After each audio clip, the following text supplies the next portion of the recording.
Hey everyone, it's Jessica. Welcome back to another video. Hope you're doing well. Recently, the phrase "time heals all wounds" has been on my mind, and it got me thinking about why it is that this phrase exists in our language. Because as I've done my own exploration in the healing process, I feel like this does not capture the full truth of healing. But I want to start with a definition of grief, which is inextricably linked to the healing process. Often as we are on our healing journey, there's a lot of things that we need to address, and my therapist calls grief something that we put in a grief suitcase. So often, like, we are taking things out and examining things in our grief suitcase and then closing it back up again when it's not the right time for it. But I've been reading again this book that I highly recommend. It's called The Grief Recovery Handbook, and in it the authors have a very useful definition of grief, which they describe to be any emotions that are caused by the end of or change in a familiar pattern of behavior. And I think this is a very generous definition of grief, because often in our society we associate grief with more tragic events like a death, a separation, a divorce, things of that nature, where they feel like they have to be so big for those events to deserve the word grief and for us to be able to grieve. But the reality is, with this definition, it expands the ecosystem of what we can consider grief, because it's a change in any familiar pattern of behavior. So it could be that you are on your way to your favorite coffee shop and you see a "sorry, we have closed forever" sign. That's a moment of grief as well.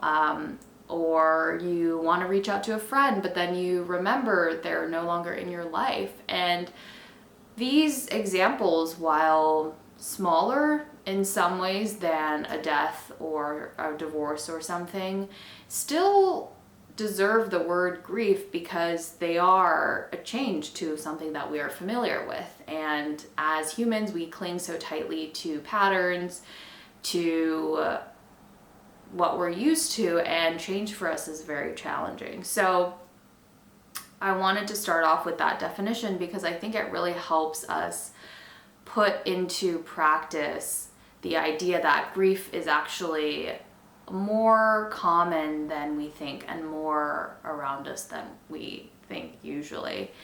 And back to the idea that time heals all wounds. It's really not time alone that can heal us, but rather the stuff that we do with the time that helps us in our healing journey.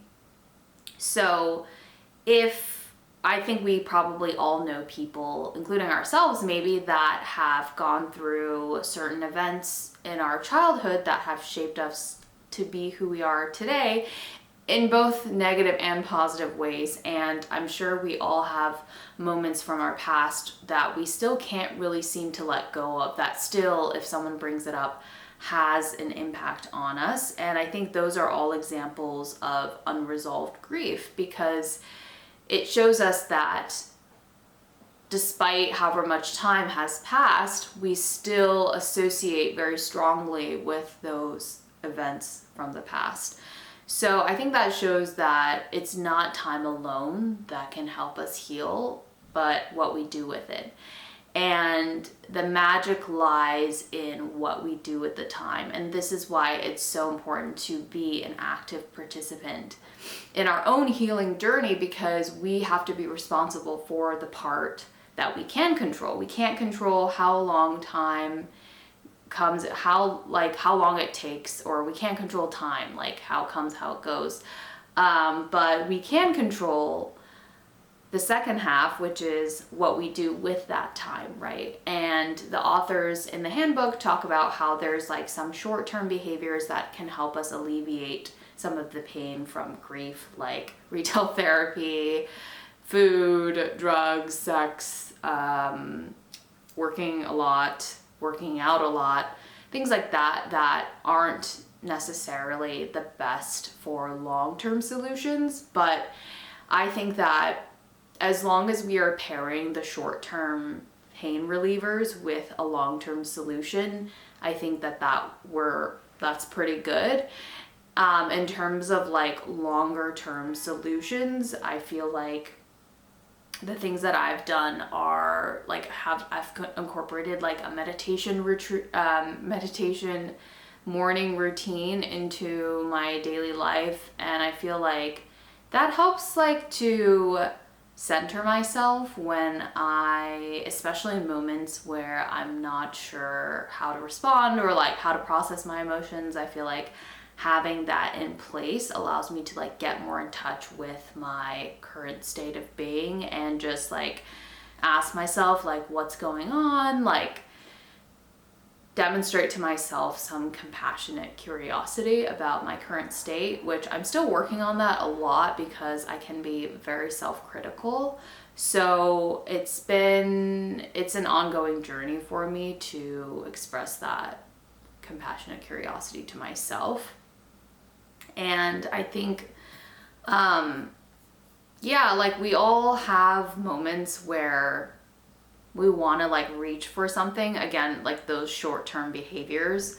But I think that like another thing is doing the exercises in that handbook that I mentioned, which I've done before in the past with my therapist. And I think it's just helped me find like step function change in how I relate to events in the past, how I relate to people in my life, and it's just helped me tremendously with understanding what happened and how I feel about it. Because I think so often we just press things down like a beach ball in a pool, hoping that we don't have to deal with it if we just suppress it, but inevitably it just comes back up, it rebounds. And yeah, the more you press things down, the more that they're going to come up with very high velocity and pressure, because that's just physics. So it's also analogous to our emotions. It's like the more we suppress things, the more that they're just gonna come up in some like unexpected circumstance. Like when you see someone so mad about something seemingly so small, it's usually an indication that it's not really about that small thing, but rather like something deeper inside. So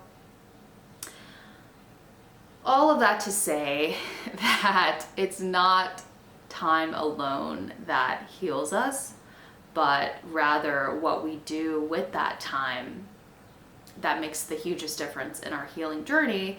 And of course, we need time as well, but unfortunately we can't make time pass faster or slower. So all we can do is really lean into the stuff that we can do with that time. So I hope that this gave you some perspective on healing in general and grief as well, because I think it's important to emphasize that grief is a very natural and common feeling, and I think that we just don't explore it that much, and we are so quick to get rid of it, not talk about it, etc. But the reality is like we can feel pieces of it pretty often without realizing it. So hope this resonated with you in some way, and I'll see you in the next video.